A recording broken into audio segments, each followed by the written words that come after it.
ஒபதியா 12வது வசனம். உன் சகோதரன் அந்நியர் வசமான நாளாகிய அவனுடைய நாளை பிரியத்தோடே பாராமலும் எருசலேமுக்கு எதிராய் பாபிலோனின் ராஜா வந்து அவர்கள் எல்லோரையும் சிறைபிடித்துக் கொண்டு போய்க் கொண்டிருக்கிற வேளையில் ஆண் பெண் என்ற வித்தியாசமில்லாமல் பட்டயத்தால் வெட்டி வீழ்த்திய போது பச்சை பிள்ளைகளின் இரத்தம் சிந்திய போது ஏதோம் சந்தோஷப்பட்டானா, அதில் பிரியப்பட்டானா. உன்னுடைய சகோதரருக்கு கஷ்டம் வந்தால் சந்தோஷப்படுவாயா? உன் சகோதரர்களுக்கு எதிராய் சத்துரு எழுந்து வரும்போது நீ சந்தோஷப்படுவாயா? நாட்களிலும் தம்பிக்கு ஒரு கஷ்டம் வந்தா பார்த்து சந்தோஷப்படுற அண்ணன், அண்ணனுக்கு கஷ்டம் வந்தா அதை பார்த்து சந்தோஷப்படுற தம்பி, அண்ணனுடைய வேலை போயிட்டா பார்த்து சந்தோஷப்படுற தம்பி, தம்பிக்கு வேலை கிடைக்கலன்னா பார்த்து மகிழ்ச்சி அடைகிற அண்ணன். என்னங்குது? அக்காவுக்கு மேரேஜ் செட்டில் ஆகலன்னா சந்தோஷப்படுற தங்கை, தங்கையின் குடும்பம் குலைந்து விட்டால் சந்தோஷப்படுகிற அக்கா. என்னது போதாத காலம்? அப்ப உனக்குள்ள யார் இருக்காங்க தெரியுமா? ஏசா இருக்கிறான். சாபத்துக்கு ஏதுவான ஒரு மனித ரூபத்தில் இருக்கிற ராட்சசன் உனக்குள்ளே இருக்கிறான். சாத்தானுக்கு சம்பந்தப்பட்ட மனோபாவம் உனக்குள் இருப்பதினால்தான் உன் சகோதரனுடைய அழிவை விரும்புகிறாய், உன் சகோதரியின் அழிவை நீ விரும்புகிறாய், உன் வீட்டாரின் அழிவையே நீ விரும்புகிறாய். பைபிள் என்ன சொல்லுகிறது? சத்துருவையும் கூட நேசிக்க வேண்டும், சத்துருவுக்காகவும் ஜெபிக்க வேண்டும். எங்க? சொந்த அண்ணனுக்காகவே ஜெபிக்கிறதில்லை. இன்னைக்கு உடன் பிறந்தோருக்காகவே ஜெபிப்பதில்லை. அவர்கள் ஆசீர்வதிக்கப்பட்டால், உயர்த்தப்பட்டால் அதை பார்த்து உன்னால் சந்தோஷமாக இருக்க முடியவில்லை, பாராட்ட முடியவில்லை, அவர்களை ஆசீர்வதிக்க உன்னால் முடியவில்லை. என்ன உன்னுடைய வாழ்க்கை? ஏசாவின் வாழ்க்கை. எது? உன் சகோதரர்களுக்கு சிரமம் வந்து சத்துரு அவர்களுக்கு எதிராக வந்து அவர்களை கைதிகளாய் சிறைபிடித்து தகர்க்கும் போது நீ பார்ட்டி வச்சுக்குவியா? அதில் சந்தோஷப்படுவியா? தொடர்ந்து யூதா புத்திரருடைய அழிவின் நாளிலே அவர்கள் நிமித்தம் சந்தோஷப்படாமலும், அதுக்காக சந்தோஷப்படுறே, இது எவ்வளவு பெரிய அபத்தம். என் ஜனங்கள், அதாவது அவர்கள் நெருக்கப்படுகிற நாளிலே நீ பெருமையாய் பேசாமலும் இருக்க வேண்டியதாயிருந்தது. பாபிலோனின் சேனை வந்து எருசலேமிலே யூதா ராஜ்யத்திலே திடீரென்று நுழைந்த வேளையில ஏதோமியர்கள் என்ன செய்தார்களாம்? இதுதான் நமக்கான சரியான நேரம், இதுதான் நமக்கான வாய்ப்பு, நாமளும் உள்ள போய் எத்தனை பேரை கொல்ல முடியுமோ அத்தனை பேரை கொண்டு போடலாம் அப்படின்னு அவங்க கூட சேர்ந்து உள்ள வர்றாங்களாம். யார் யாரை கொல்லுகிறார்கள்? சகோதரர்கள் சகோதரர்களையே கொல்கிறார்கள். எவ்வளவு பயங்கரம் பாருங்க. என்னது, அவங்க வந்து தேசத்துக்கு எதிராக யுத்தம் தொடுத்தா என்னுடைய ஜனங்கள் இவ்வளவு கஷ்டப்பட வேண்டும்? அவர்கள் தப்பு செய்து விட்டார்கள், தப்பு செய்ததால் தான் நான் அவர்களை சிட்சிக்கிறேன். ஆனால் நீ யார் அவர்களை வந்து கொடுமைப்படுத்துவதற்கு? சத்துருவோடு கூட நீயும் வந்து நுழைந்து விட்டாயல்லவா? சத்துருக்களோடு கூட நீயும் கைகோர்த்து கொண்டு உள்ளே வந்து யூதர்களை கொன்றாயல்லவா? இப்படி செய்வது உனக்கு ஏற்குமா? தொடர்ந்து அவர்களில் தப்பினவர்களை சங்கரிக்கும்படி வழிச்சந்திகளிலே நிற்காமலும், பாபிலோனின் சேனை வந்து யூதா ராஜ்யத்திற்குள் நுழைந்து எருசலேமிலே நுழைந்து காண்கிறவர்கள் எல்லாம் கண்ட இடத்திலேயே சிறை பிடித்து அடித்து கொல்ல முடிந்தவர்களெல்லாம் அப்படி செய்து கொண்டிருக்கையில் எங்கேயோ சந்தோ ஏதோ ஒன்று இருந்து அதை நோக்கி அவர்கள் தப்பித்து ஓடிப்போகையில் இந்த துன்மார்க்கர்களான ஏதோமியர்கள் கத்தியை பிடித்துக் கொண்டு குறுக்கே நின்றார்கள். நீங்கள் தப்பித்து ஓட முடியாது. சரி, வேறு வழியில் தப்பித்து ஓடலாம் என்றால் சொன்னாலும் கூட அங்கேயும் வந்து நின்று எங்க ஓடிடுவீங்க? உங்கள் கதை எவ்வளவுதான். தப்பித்து போக சான்ஸ் இல்லை, உங்களை தப்ப விட மாட்டோம். உனக்கு என்ன கஷ்டம்? நீ எதற்காக அப்படி செய்கிறாய்? எங்க அப்பா கத்துக் கொடுத்தார். நாளிலும் சகோதர சகோதரிகளே, தந்தையாய் தாயாய் நீ எப்படி வாழ்ந்து கொண்டிருக்கிறாய்? ஜாக்கிரதை ஜாக்கிரதை ஜாக்கிரதை. சிந்திக்கணும். நானும் ஒரு தகப்பன்தான். எனக்கு 2 பிள்ளைகள்.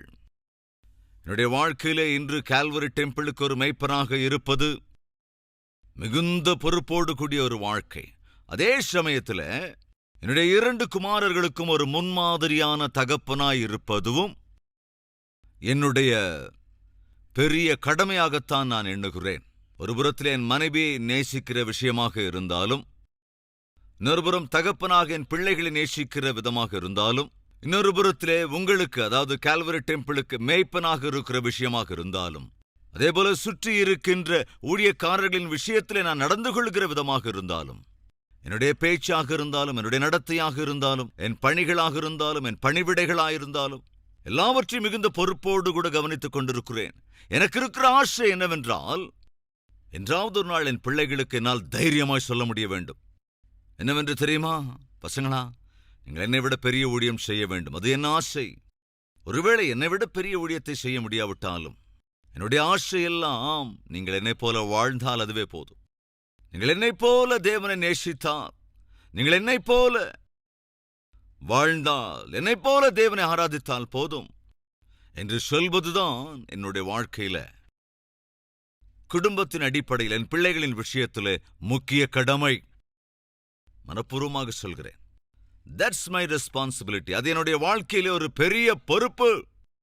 என் பிள்ளைகளிடத்திலே நான் சொல்ல வேண்டும், என்னை காட்டிலும் பெரிய ஊழியத்தை நீங்க செய்யணும்டா. ஒருவேளை என்னை விட பெரிய ஊழியத்தை செய்ய முடியலனா என்னுடைய ஆசை என்ன தெரியுமா? அட்லீஸ்ட் என்னை மாதிரி வாழ வேண்டும். என்னை போல் ஆண்டவரை நேசித்தால், என்னை போல் சபையை நேசித்தால், என்னை போல் சாட்சியை காத்து கொண்டால், என்னை போல் ஒரு தகப்பனாக, அதே போல ஒரு கணவனாக, நாளை தினத்தில் நீங்களும் தகப்பனாவீர்கள், நீங்களும் ஒரு கணவனாக மாறுவீர்கள். அப்பொழுது என்னை போல கணவன்மாராய் உங்கள் மனைவியை நேசிக்க வேண்டும். என்னை போல தகப்பனாக நீங்கள் உங்கள் பிள்ளைகளை நேசிக்க வேண்டும் என்று அவர்களுக்கு ஒரு முன்மாதிரியாயிருப்பதுதான் என்னுடைய வாழ்க்கையில, இல்லற வாழ்க்கையில் என்னுடைய முக்கிய கடமை. அதற்காக ஒவ்வொரு நாளும் என்னையே நான் பரிசீலித்து சோதித்துக் கொண்டேதான் இருப்பேன். தந்தைமார், தாய்மார், ஒரு துன்மார்க்கமான தகப்பனுடைய பிள்ளைகள் நூற்றுக்கணக்கான ஆண்டுகள் கடந்தாலும் கூட அவங்க நடத்தை எப்படி இருக்குன்னு கொஞ்சம் பாருங்க. உன்னுடைய பிள்ளைகள் உன்னை போல் நடந்து கொண்டால் அவளுடைய எதிர்காலம் என்னவாகும்? யூகித்து பார். உன் மகன் உன்னை போலவே தயாராகிறான் என்றால், உன் மகள் உன்னை போலவே தயாராகிறாள் என்றால் அவளுடைய எதிர்காலம் எப்படி இருக்கும்? வேண்டாம் பிரதர், வேண்டாம், என் பையன் என்ன மாதிரி ஆகக்கூடாது என்று விரும்பினால் முதலில் உன் வாழ்க்கையை மாற்றிக்கொள். உன் மகன் எப்படி ஆக வேண்டும் என்று நினைக்கிறாயோ அப்படி முதலில் நீ வாழ்ந்து அவர்களுக்கு காட்டு. அப்பொழுது அவர்கள் உன்னை பார்த்து கற்றுக்கொள்வார்கள். என்னுடைய மகள் மாத்திரம் என்னை போல ஒரு பிடிவாதக்காரியாயிருந்து குடும்பத்தை குலைத்துக் கொள்ளக்கூடாது. இன்று என் வீட்டில் அமைதி இல்லை, சமாதானம் இல்லை, சந்தோஷம் இல்லை, சுகமோ சௌக்கியமோ இல்லை. அதற்கு காரணம் என்னுடைய யோசனை சரியானதல்ல, என்னுடைய நடத்தை சரியானதல்ல, என்னுடைய புத்தியும் சரியானதாக அல்ல. அது எனக்கு தெரியும், என் கணவருக்கு தெரியும், வீட்டில் உள்ள எல்லோருக்கும் தெரியும், என்னை பெற்றவர்களுக்கும் தெரியும். என் குடும்பத்தை குலைத்துக் கொண்டது என் கையால் நானே. என்னைப் போல் என் மகள் வரவே கூடாது என்று நீ நினைப்பாய் என்றால், உன் மகள் உன்னைப் போல் ஆகாமல் இருக்க நீ மாறு. உன் வாழ்க்கை மாற வேண்டும், உன் பேச்சு மாற வேண்டும், உன் நடத்தை மாற வேண்டும், உன்னுடைய பழக்க வழக்கங்கள் மாற வேண்டும். உனக்குள் ஒரு மாற்றத்தை உன் மகள் பார்க்க வேண்டும். அவளால் மாற முடிய வேண்டும். நீ மாறாமல் உன் மகள் எப்படி மாறுவாள்? தகப்பனாய் நீ மாறாமல் உன் மகன் எப்படி மாறுவான்? கணவனாய் மனைவியாய் உங்களுக்குள் மாற்றம் வராமல் உங்கள் பிள்ளைகள் எப்படி மாறுவார்கள்? கொஞ்சம் யோசித்து பாருங்கள். எங்கத்த கதை எது வரைக்கும் வந்திருக்குன்னு கவனிங்க. அவ்வளவுதானா? 13வது வசனம், என் ஜனத்தின் ஆபத்து நாளிலே நீ அவர்கள் வாசல்களுக்குள் பிரவேசியாமலும் அவர்கள் ஆபத்து நாளிலே அவர்கள் அனுபவிக்கும் தீங்கை நீ பிரியத்தோடே பாராமலும். ஒரு புறத்துல சத்துரு வந்து பயங்கரமா தொல்லை கொடுக்கிறான். இதுதாண்டா வாய்ப்புங்கிற மாதிரி அந்த ஏதோமியர்கள் வந்து இன்னொரு புறத்திலிருந்து உள்ளே பிரவேசித்து பாவம் அன்று யூதர்களை பயங்கரமா வெட்டி தள்ளிட்டாங்க. அவர்கள் வாசல்களுக்குள் பிரவேசியாமலும் அவர்கள் ஆபத்து நாளிலே அவர்கள் அனுபவிக்கிற தீங்கை நீ பிரியத்தோடே பாராமலும். வாயிலும் வயிற்றிலும் அடித்துக்கொண்டு அழுகிற வேளையில், கண்களுக்கு முன்பாக கணவன் கொல்லப்படுகையில், கண்களுக்கு முன்பாக மனைவி கொல்லப்படுகையில், பிள்ளைகள் கொல்லப்படுகையில், தாய் தகப்பன்மார் பார்த்த அழுகையில் ஏதோமியர்கள் சந்தோஷப்பட்டார்களாம். அடுத்தவர்கள் கஷ்டப்படும் போது, அடுத்தவர்கள் அழுது கொண்டு இருக்கும் போது அதை பார்த்து சந்தோஷப்படுகிறாய் என்றால் நீ மனுஷன் அல்ல. நம்மள அப்படி நிறைய பேர் இருக்காங்க. அடுத்தவங்க அழுகிற போது, அடுத்தவங்க கஷ்டப்படும் போது அதை பார்த்து ஏதோ சந்தோஷம். அவங்க கஷ்டத்துக்குள்ள இருக்கும்போது, பொருளாதார சிக்கலுக்குள்ள இருக்கும்போது, ஆரோக்கிய குறைவுக்குள்ளாக இருக்கும்போது அதை பார்த்து சந்தோஷப்படுகிற மனோபாவம் அது பிசாசின் குணம். அப்படி இருக்கா உனக்கு? அப்படின்னா உனக்குள்ள ஒரு ஏஷா இருக்கிறான். உனக்குள்ள ஒரு ஏஷாவின் சந்ததி இருக்கிறது. அதனால்தான் அடுத்தவர் படும் கஷ்டங்களை பார்த்து நீ சந்தோஷப்படுகிறாய், கொண்டாடு கொண்டிருக்கிறாய். ஜாக்கிரதை, நல்லா கவனி. பின்னால இருக்குங்க. தேவன் இவர்களை என்ன செய்ய போகிறார் என்பதை எழுதப்பட்டிருக்கிறது. கொஞ்சம் முன்னால போலாம். அவர்களில் தப்பினவர்களை சங்கரிக்கும்படி வழிச்சந்திகளிலே நீ நிற்காமலும். கவனிங்க, ஒரு புறத்திலே பாபிலோன் சேனை வந்து அவங்கள துரத்தும் போது அவங்க தப்பி போக வழி தேடுகிற வேளையில் இவங்க பட்டயத்தை வச்சுக்கிட்டு குறுக்கே நின்றார்கள். நம்ம சொல்லுவோம் இல்லைங்களா, முன்னால பள்ளம் பின்னால குழின்னு. என்ன செய்ய முடியும்? சொல்லுகிறார், என் ஜனங்கள் தப்பு செய்தார்கள், அவர்கள் செய்த தப்புக்காக நான் அவர்களை சிட்சித்துக் கொண்டிருக்கிறேன். அப்படி சிட்சிக்கிற போது அந்த சிட்சைக்கு உட்படுத்துவதற்காகத்தான், சிட்சிப்பதற்காக பாபிலோன் ராஜாவை நான் கொண்டு வருகிறேன். உனக்கு என்ன வேலை? நீங்க எதுக்கு வந்தீங்க? அவர்கள் தப்பி ஓடி போகிற வேளையிலே பட்டயத்தை பிடித்துக்கொண்டு நீங்க குறுக்க நிற்பீங்களா? அது கூடாது. எல்லா ஜாதிகளுக்கும் விரோதமான நாளாகிய கர்த்தருடைய நாள் சமீபமாய் வந்திருக்கிறது. நீ செய்தபடியே உனக்கும் செய்யப்படும். உன் செய்கையின் பலன் உன் தலையின் மேல் திரும்பும். கவனிக்கிறியா சகோதரனே, சகோதரியே? இனி நீ என்ன செய்து கொண்டிருக்கிறாயோ எக்ஸாக்டாக அதுதான் உன் வாழ்க்கையில் நடக்கப் போகிறது. நீ இன்று தீங்கிழைக்கிறாயா? தீங்கு வந்து தீரும். பகைத்துக் கொண்டிருக்கிறாயா? உன்னை பகைக்கிறவர்கள் எழும்புவார்கள். குழி தோண்டிக் கொண்டிருக்கிறாயா? உனக்கும் குழி தோண்டுவோர் வருவார்கள். ஏமாற்றிக் கொண்டிருக்கிறாயா? உன்னை ஏமாற்றுவோர் கட்டாயம் வந்து விடுவார்கள். அநியாயமாய் அக்கிரமமாய் ஆஸ்தி அந்தஸ்தை பெருக்கிக் கொண்டிருக்கிறாயா? உன்னிடம் இருப்பவைகளை அநியாயமாய் அபகரிப்போர் ஒரு நாளிலே வருவார்கள். ஜாக்கிரதை. ஏசாவை பின்பற்றிக் கொண்டிருப்பாய் என்றால் அது எவ்வளவு ஆபத்து என்பதை ஒபதியா இங்கே தெளிவாக சொல்லுகிறான். 1வது அதிகாரம் கர்த்தராகிய ஆண்டவர் ஏதோமை குறித்து சொல்லுகிறது என்னவென்றால், அதற்கு விரோதமாக யுத்தம் பண்ண எழும்புவோம் வாருங்கள் என்று அறிவிக்க ஸ்தானாபதி ஜாதிகளிடத்தில் அனுப்பப்படும் செய்தியை கர்த்தர் சொல்ல கேட்டோம். இதோ நான் உன்னை ஜாதிகளில் சிறுகப் பண்ணினேன். நீ மெத்தவும் அசட்டை பண்ணப்பட்டிருக்கிறாய். கண்மலை வெடிப்புகளாகிய உன் உயர்ந்த ஸ்தானத்திலே குடியிருந்து என்னை தரையிலே விழத்தள்ளுகிறவன் யார் என்று உன் இருதயத்தில் சொல்லுகிறவனே, உன் இருதயத்தின் அகந்தை உன்னை மோசம் போக்குகிறது. கவனிங்க, உன் இருதயத்தின் அகந்தை உன்னை மோசம் போக்குகிறது. நீ கழுகை போல உயரப்போனாலும், நீ நட்சத்திரங்களுக்குள்ளே உன் கூட்டை கட்டினாலும் அவ்விடத்திலிருந்தும் உன்னை விழத்தள்ளுவேன் என்று கர்த்தர் சொல்லுகிறார். கவனிங்க, அதாவது இந்த ஏதோம் தேசம் எங்கிருந்தது? இதற்காக தேவன் உயரத்திலே கண்மலை வெடிப்புகளிலே உயரமான ஸ்தலங்களிலே குடியிருந்து யாராலும் இங்கே வர முடியாது என்று நீ நினைத்துக் கொண்டிருக்கிறாய். அந்த மலையின் பர்வதத்தின் உயரத்திலிருந்தே நான் உன்னை விடத்தள்ளுவேன் என்று கர்த்தர் சொல்லுகிறார் அல்லவா? ஒரு 3 அல்லது 5 நிமிடங்களில் இந்த ஒபதியா புத்தகத்தை நாம் முடிக்கவிருக்கின்றோம். கவனிங்க, ஜாக்கிரதையா கவனிக்கணும். பைபிளோட அந்த கடைசி பாகத்துக்கு வந்தோம்னா, அங்க பலஸ்தீனா தேசம் புதிய ஏற்பாட்டின் காலத்தில் அப்படின்னு அங்க போடப்பட்டிருக்கு இல்லையா? பாலஸ்தீனா தேசம் புதிய ஏற்பாட்டின் காலத்தில் அப்படின்னு. இப்போ கவனிங்க, இதுமேயா அப்படின்னு எழுதப்பட்டிருக்கல கீழே. இதுதான் ஏதோம் ராஜ்யம். ஏதோமின் ராஜ்யம் அப்படின்னா இஸ்ரவேலர்களுக்கு கீழ்ப்பகுதியில ஏதோமியர்கள் இருந்தார்கள். ரைட்? இந்த ஏதோம் என்கிற ராஜ்யத்தில் பெட்ரா என்கிற ஒரு பட்டணம் இருந்தது. அது உலகத்திலேயே மிகவும் முக்கியத்துவம் வாய்ந்த புகழ் பெற்ற ஒரு பர்வதங்கள் இருந்த இடம். அது உங்களுக்காக ஸ்கிரீனிலும் கூட காண்பிக்கிறார்கள். அந்த பெட்ரா என்கின்ற பர்வதங்கள் நிரம்பி அந்த பகுதி ஏதோமின் தேசத்திலே இருந்தது. இந்த பெட்ரா என்கிற பகுதியில் நீங்க எங்க பார்த்தாலும் வெறும் மலைகளாத்தான் இருக்கும். அங்கே இருந்த பர்வதங்களை அவர்கள் இப்படியெல்லாம் மிகவும் அழகான வீடுகளாக செய்து கொண்டார்கள். இப்போ கவனிங்க, அந்த பர்வதங்களை எப்படி அவங்க வீடுகளா மாத்திக்கிட்டாங்க அப்படிங்கிறத காண்பிக்கிறாங்க. நல்லா கவனிங்க, அந்த பர்வதங்களை அப்படி அவர்கள் வீடுகளாக அமைத்து கொண்டு, மாத்திரமல்ல பர்வதத்தின் உயரத்துல கழுகு விதத்துல தன்னுடைய கூட்டை கட்டிக்கொள்ளுமோ அதே விதத்துல பர்வதத்தின் உச்சியில அவங்க வீடுகளை நீங்களே பாருங்க, வீடுகளை உருவாக்கி கொண்டு அங்கேதான் குடியிருந்தார்கள். இவ்விதத்திலே அது பர்வதங்கள் நிறைந்த இடமாக இருந்ததினால சத்துருக்கள், ஏன்னா எல்லா பக்கமும் பர்வதங்கள் இருப்பதினால, வலப்புறம் இடப்புறம் பர்வதங்கள் இருப்பதினால அதன் உயரம் சுமார் 700 அடி உயரம் இருக்கும். சுமார் 1.5 கிலோமீட்டர் தூரத்துல அந்த பக்கமும் பெரிய மலை இருக்கும், இந்த பக்கமும் பெரிய மலை இருக்கும். நடுவில் ஒரு சின்ன வழி மட்டும்தான் இருக்கும். இப்படி மிகவும் தனிப்பட்ட விதத்தில் அமைந்த பர்வதங்களில் கூட இருக்கின்ற ஒரு அற்புதமான ஒரு இடம்தான் அது. சிவந்த மண்ணோடு கூட சிவந்த பர்வதங்களோடு கூட நிறைந்த ஒரு இடம்தான் அந்த பெட்ரா. ஏசா இந்த பெட்ரா என்கிற இந்த பகுதியில் தான் குடியேறி இருந்தான். அதாவது ஏதோமியர்கள் குடியிருந்த, ஏசாவின் சந்ததி குடியிருந்த இடம். அதனால ஏதோமியரின் ராஜ்யம் என்றார்கள். சோ இந்த ஏதோமுடைய எண்ணம் என்னவென்றால், என்னை யாராலையும் டச் பண்ண முடியாது. ஏனென்றால் நாங்கள் இவ்வளவு உயரமான பர்வதத்திலே வாழ்ந்து கொண்டிருக்கிறவர்கள். உண்மைதான், அன்னைக்கு அந்த ஏதோமியருக்கு எதிராக ஒருவராலும் வர முடியாது. அவ்வளவு பர்வதத்தில் அந்த உயரத்துல யாரால ஏற முடியும்? அவ்வளோ தூரம் உயரத்துக்கு நடந்து தாண்டியெல்லாம் எப்படி போக முடியும்? சாதாரணமா அந்த நாட்கள் ஏதோமுக்கு எதிராக யாரும் வந்ததில்லை. இது எப்படி இருந்தாலும் என் அன்பு சகோதர சகோதரிகளே, அவர்கள் எதன் அடிப்படையிலே பெருமையோடு இருந்தார்கள்? தாங்களுடைய குடியிருப்பை பார்த்து அவர்கள் பெருமை கொண்டார்கள். அதனால்தான் தேவன் இங்கே என்ன சொல்லுகிறார்?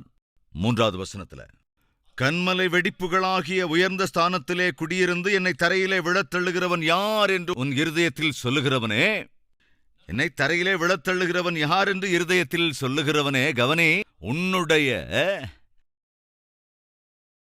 உன்னுடைய இருதயத்தின் அகந்தை உன்னை மோசம் போக்குகிறது என்று அகந்தையோடு இருக்கிறாய். அந்த அகந்தைதான் உன்னை மோசம் போக்குகிறது. நீ குடியிருக்கிற குடியிருப்பினாலே நீ கர்வத்தோடு இருக்கிறாய். யாராவது இருக்கீங்களா நம்ம மத்தியில? தேவன் உங்களுக்கு ஒரு நல்ல வீடு கொடுத்திருக்காரா? ரொம்ப சந்தோஷம். ஆனா கர்வம் கொள்ளாதீங்க. தேவன் உங்களுக்கு நல்ல கலர் கொடுத்திருக்கிறாரா? ரொம்ப சந்தோஷம். ஆனா பெருமைப்படாதீங்க. தேவன் உங்களுக்கு நல்ல உருவத்தை, நல்ல சரீரத்தை அருளி இருக்கிறாரா? ரொம்ப நல்லது. பெருமைப்படாதீங்க. தேவன் உங்களுக்கு ஒரு நல்ல நிலையை கொடுத்திருக்கிறாரா? நல்ல பதவியை கொடுத்திருக்கிறாரா? நல்ல அதிகாரத்தை கொடுத்திருக்காரா? ஆஸ்தி அந்தஸ்தை கொடுத்திருக்கிறாரா? அழகு கொடுத்திருக்கிறாரா? ஒரு நல்ல ஸ்தானம், பேரு, புகழை கொடுத்திருக்காரா? சந்தோஷம். ஆனா அதுல கர்வப்படாதீங்க. நீ என்று எதன் அடிப்படையில் எதை ஆதாரமாக கொண்டு கர்வப்படுகிறாயோ, தேவன் அதை பார்க்கிற வேளையில நீ எதை அடிப்படையாக கொண்டு பெருமைப்பட்டுக் கொண்டிருக்கிறாயோ அதை தேவன் எடுத்து போட்டு விடுவார். ஒருவேளை நீ ஒரு காஸ்ட்லியான கார் வாங்கியிருக்க, அதை பார்த்து அப்படியே பெருமைப்பட்டனா அது ஒரு கழுதை, அவ்வளவுதான். அது நாளைக்கோ அதுக்கு அடுத்த நாளோ அங்க போய் சேர்ந்துரும். எங்க? போலீஸ் ஸ்டேஷனுக்கு. அதனால நான் உங்களை பயப்படுத்துறேன்னு நினைச்சுக்காதீங்க. ஏனென்றால் அகந்தைக்கு முன்னானது மேட்டிமை, பெருமை, கர்வம். அகந்தை அழிவுக்கு முன்னானது அகந்தை தான். அதன் காரை குறித்த அகந்தையாக இருந்தாலும், உன் அழகை குறித்த அகந்தையாக இருந்தாலும், ஆஸ்தியை குறித்த அகந்தையாக இருந்தாலும், அல்லது படிப்பை குறித்த அகந்தையாக இருந்தாலும், உன்னுடைய போஸ்ட், ப்ராப்பர்ட்டிஸ், பொசிஷனை குறித்த அகந்தையாக இருந்தாலும், எதன் அடிப்படையில் அகந்தையோடு இருக்கிறாயோ தேவன் சொல்லுகிறார், அங்கிருந்து நான் உன்னை கீழே தள்ளியே விடுவேன். எதை காட்டி காட்டி பெருமை கொள்கிறாயோ அதை உன்னிடத்திலும் இருந்து நான் எடுத்து போட்டு விடுவேன். யார் வந்து மறுபடியும் உன்னை அந்த ஸ்தானத்துக்கு கொண்டு போவார்களோ பார்க்கிறேன்.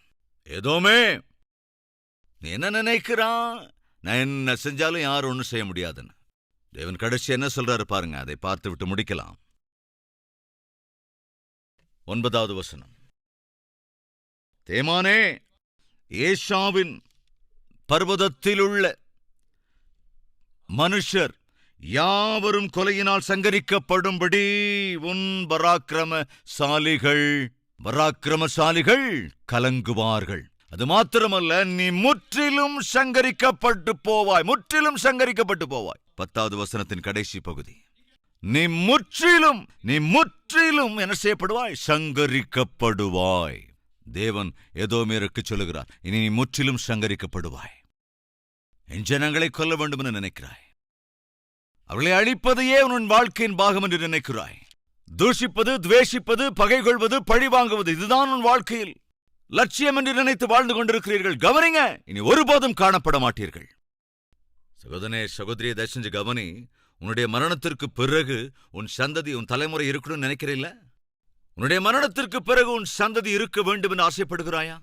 அந்த சந்ததியின் சந்ததி இருக்க வேண்டும், அந்த சந்ததியின் சந்ததி இருக்க வேண்டும் என்று நினைக்கிறாயா? என்றால் கவனி, ஆசீர்வாதத்துக்கு ஏதுவான வாழ்க்கை வாழ்.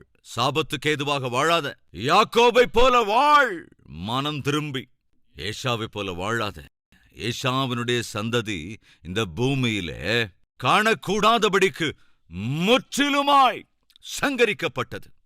தேவன் சொன்னபடியே கிறிஸ்துவுக்கு பின் 70வது வருடத்துல எருசலேம் பட்டணம் முழுவதும் நாசம் பண்ணப்பட்டது. அப்படி நாசம் பண்ணப்பட்ட போது ஏதோமியர்கள் முற்றிலுமாய் அழிக்கப்பட்டார்கள். அதற்கு பிறகு ஏதோமியரின் வம்சமென்றோ அவர்கள் சந்ததி என்றோ ஒன்று இந்த பூமியில் இல்லாதபடி துடைத்து போடப்பட்டது.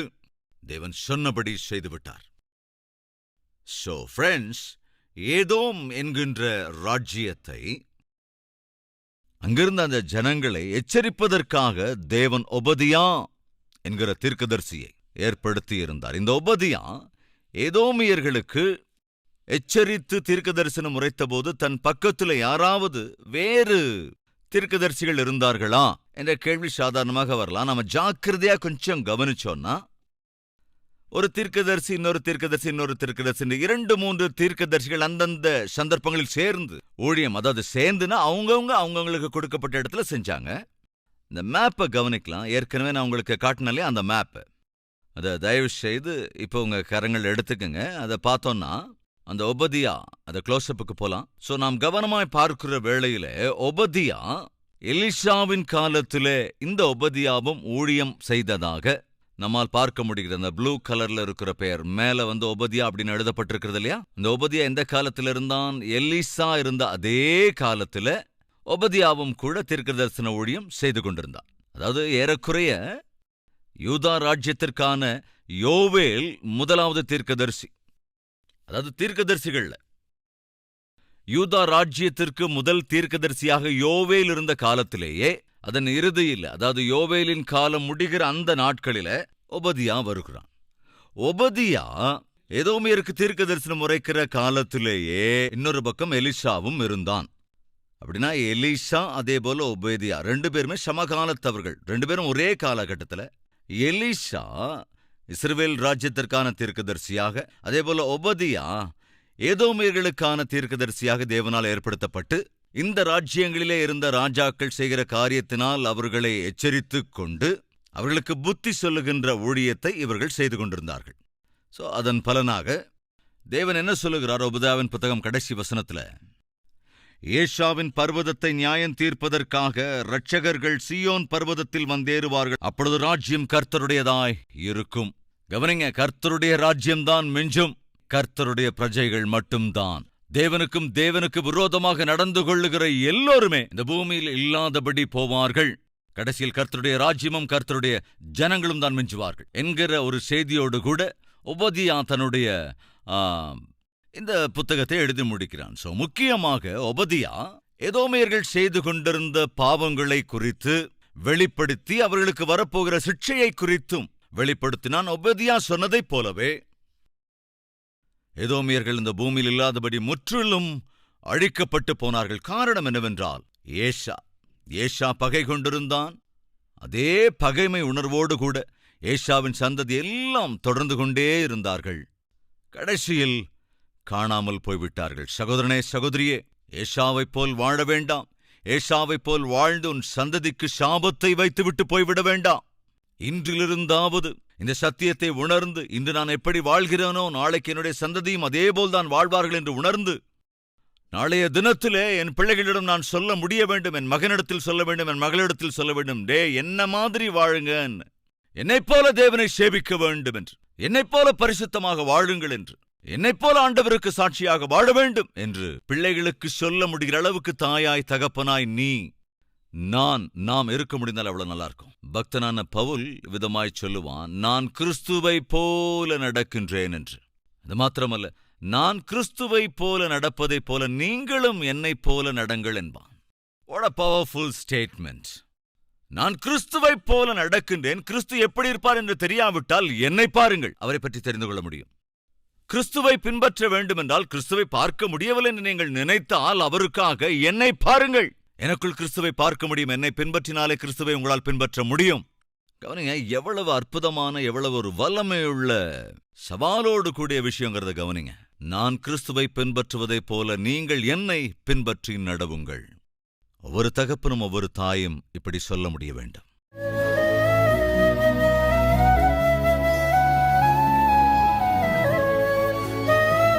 பரிசுத்தமும் அன்பும் நிறைந்த பிதாவே, ஏதோ யாக்கோபின் சகோதரன்தான், ஆனால் பகைத்து விட்டான்.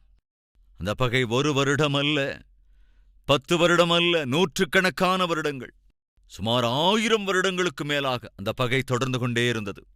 ஏசாவின் வாழ்க்கை அப்படிப்பட்ட ஒரு வாழ்க்கையாயிருந்தது. தன்னுடைய பிள்ளைகளையும் அப்பேற்பட்ட நிலைமைக்குள் தள்ளிய ஒரு வாழ்க்கை. தான் அழிந்து போனான், தன்னுடைய வம்சத்தையும் கூட அழிவுக்கு நேராயும் நடத்தியிருந்தான். ஆண்டவரே, இன்றும் எங்கள் மத்தியில் யாராவது ஏசாவை போன்றவர்கள் இருப்பார்கள் என்றால் அப்படிப்பட்டவர்களை தரிசிங்க ஆண்டவரே. ஏசாவை போல கோபத்தை, ஆவேசத்தை, பகையை, துவேஷத்தை, பொறாமையை கொண்டிருந்து ஆண்டவரே குரோதத்தை வளர்த்துக் கொண்டிருப்பார்கள் என்றால், சமாதானமின்றி வாழ்ந்து கொண்டிருப்பார்கள் என்றால் அது எப்பேற்பட்ட ஆபத்து என்பதை உணர்ந்து அறிந்து ஒவ்வொரு தாயும் ஒவ்வொரு தகப்பனும் தங்கள் பிள்ளைகளுக்கு முன்மாதிரியாய் வாழ்வதற்கும் ஒவ்வொரு சபை மேய்ப்பனும் சபையோருக்கு முன்மாதிரியாய் வாழ்கிற வாழ்க்கையும் அருளிச் செய்யுங்க ஆண்டவரே. இல்லாவிட்டால் ஏதோ எவ்விதத்திலே சபிக்கப்பட்டு அழிந்து போனதோ, எவ்விதத்தில நீர் அப்பா ஏதோ வம்சத்தாரை அழித்து போட்டீரோ அதே விதத்தில உம்மை நம்ப வேண்டிய, உம்மையே பின்பற்ற வேண்டிய ஆண்டவரே நாங்கள் உம்மை விட்டுவிட்டு இந்த உலகத்தின் சம்பிரதாயங்களை ஒருவேளை பின்பற்றிக் கொண்டிருந்தால் அது எவ்வளவு பெரிய ஆபத்து. அப்படிப்பட்ட ஒரு துர்நிலைமையிலிருந்து எங்களை விடுவிக்க வேண்டும் என்றும் உம்முடைய பிள்ளைகளாய் வாழ்கிற மகா கிருபையையும் கருணையையும் முன்னுதாரணமாய் வாழ்கிற பாக்கியத்தையும் எங்கள் ஒவ்வொருவருக்கும் அருள வேண்டும் என்று இயேசு கிறிஸ்துவின் நாமத்தில் வேண்டிக் கொள்கிறோம் பிதாவே. ஆமென்.